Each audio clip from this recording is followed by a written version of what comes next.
Ángel Verdugo. Ángel, buenos días. Pascal, muy buenos días.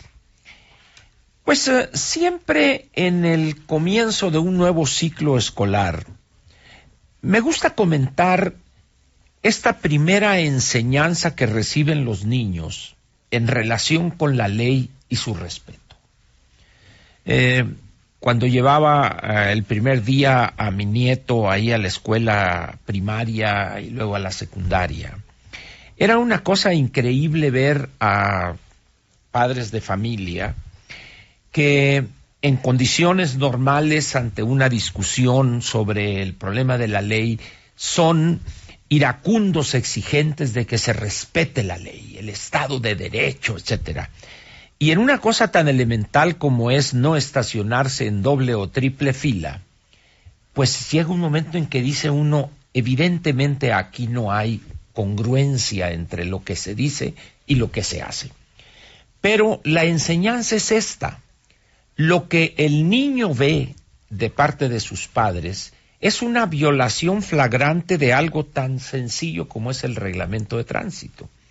Y cosas como esta, me ha tocado ver casos de señoras que se bajan en chanclas, en bata, con tubos, que dejan la puerta abierta de su vehículo, además encendido el motor, y se bajan, y lo clásico, la bendición, la mochila la revisan, todo lo que ya conocemos, mientras la cola de vehículos crece y crece y las mentadas incrementan su frecuencia y su volumen.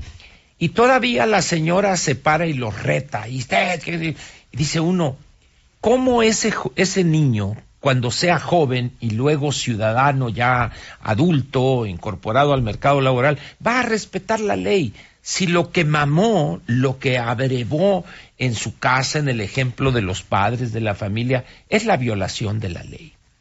Y esto, Pascal, tiene consecuencias que a veces por nimias, por pequeñas, no las valoramos. Antes de entrar al aire comentábamos en relación con algunos artículos y temas, y yo te comentaba que cómo era posible que en México hoy, bueno, no hoy, sino desde hace mucho tiempo, pero hoy es más que evidente.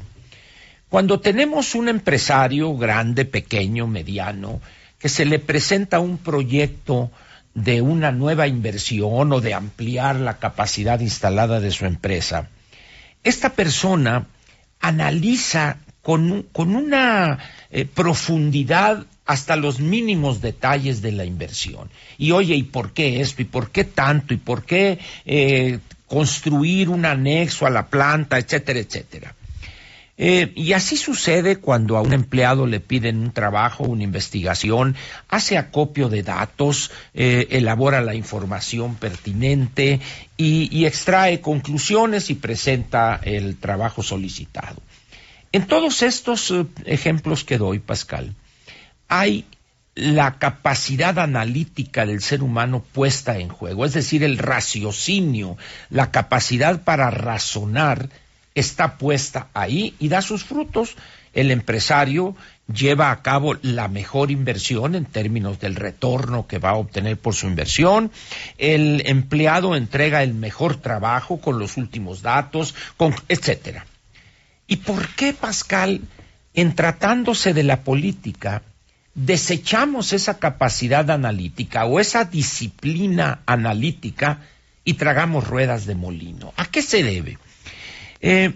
Hay que lo comentamos también, esa tendencia que tenemos a utilizar el voto para castigar el pasado, cuando en toda democracia imperfecta o casi perfecta, el voto es el instrumento por excelencia para construir futuro.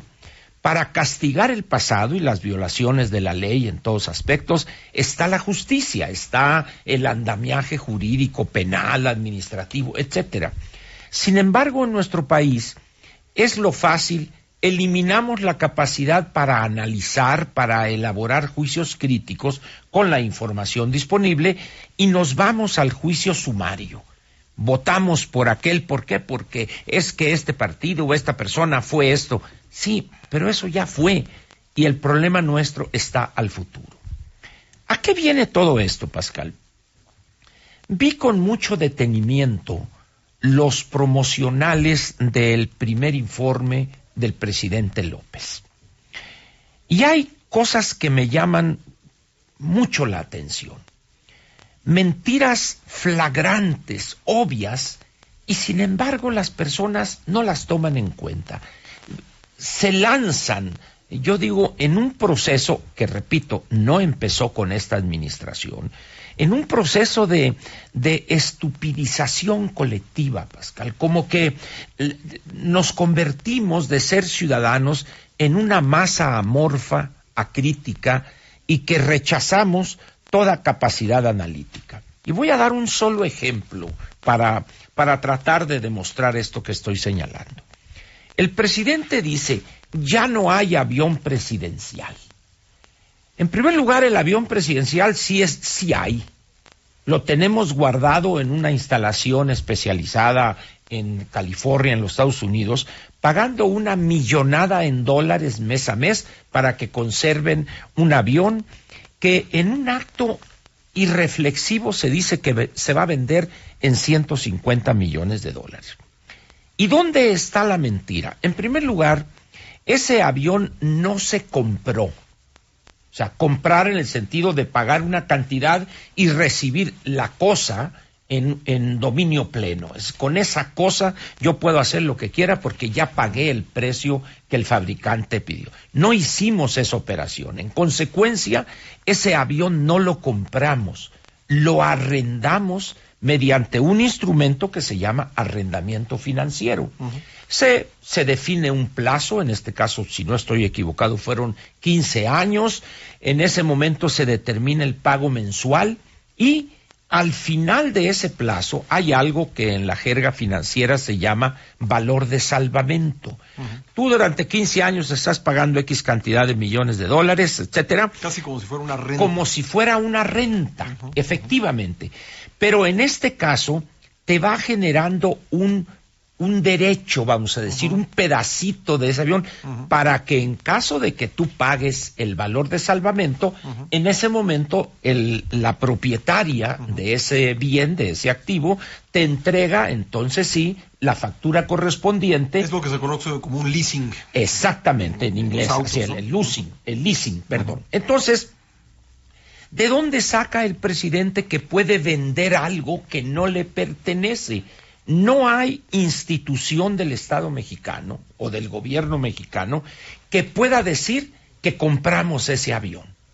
Y tampoco alguien en su sano juicio, con dos dedos de frente, diría, ya no hay avión presidencial y se va a vender. Repito, algo tan sencillo, tan simple de entender, porque muchísimas personas de clase media en este país adquieren su vehículo mediante una figura como el arrendamiento financiero, uh-huh, porque tiene una serie de ventajas de orden fiscal que no son despreciables. Uh-huh. Como esta mentira, como esta perversidad para manipular, hay muchas en los 4 videos que conocí y que vi con detenimiento.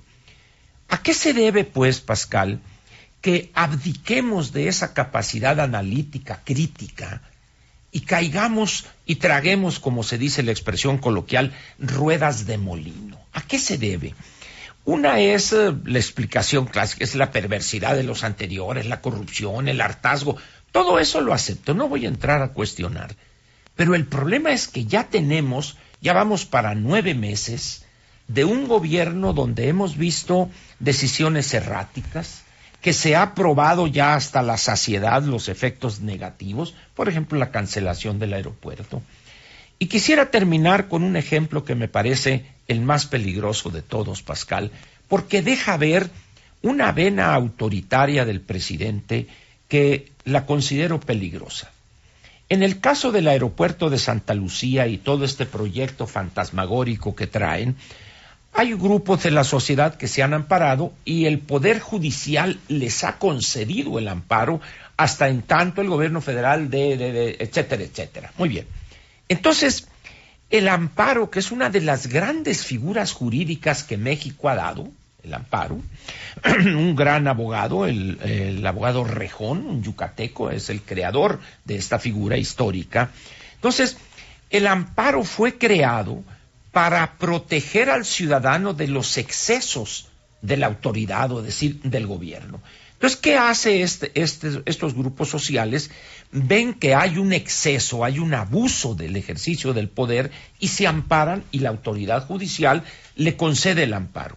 Y el presidente, en vez de ordenar que se subsanen esas deficiencias, que se entregue la información que la autoridad judicial está exigiendo, en ese momento amenaza con sobreseer en la práctica eso y decir: se construye porque se construye, y aduce algo así medio raro, facultades o por seguridad nacional. En realidad, estamos aquí ante el ejercicio de un capricho, el uso del poder para satisfacer un capricho. Eso, Pascal, sabemos dónde empieza, pero no sabemos dónde termina. Hoy fue el aeropuerto de Santa Lucía. ¿Qué será mañana? ¿El Tren Maya, Dos Bocas, el Transísmico o algunas cosas más que tengan que ver, la reforma educativa, por ejemplo, el trato con los grupos delincuenciales que se dedican al sicariato, a la extorsión o al narcotráfico, etcétera? Es decir, ¿en dónde está, pues, esa capacidad crítica que define al ciudadano frente a los actos del poderoso en turno o del gobernante? Cuando se abdica de eso, la democracia peligra, Pascal. En fin, mal tema para empezar la semana, pero al final de cuentas no quise dejarla pasar, Pascal, por lo que veo como una gran preocupación. Ángel Verdugo, gracias. Nos vemos mañana.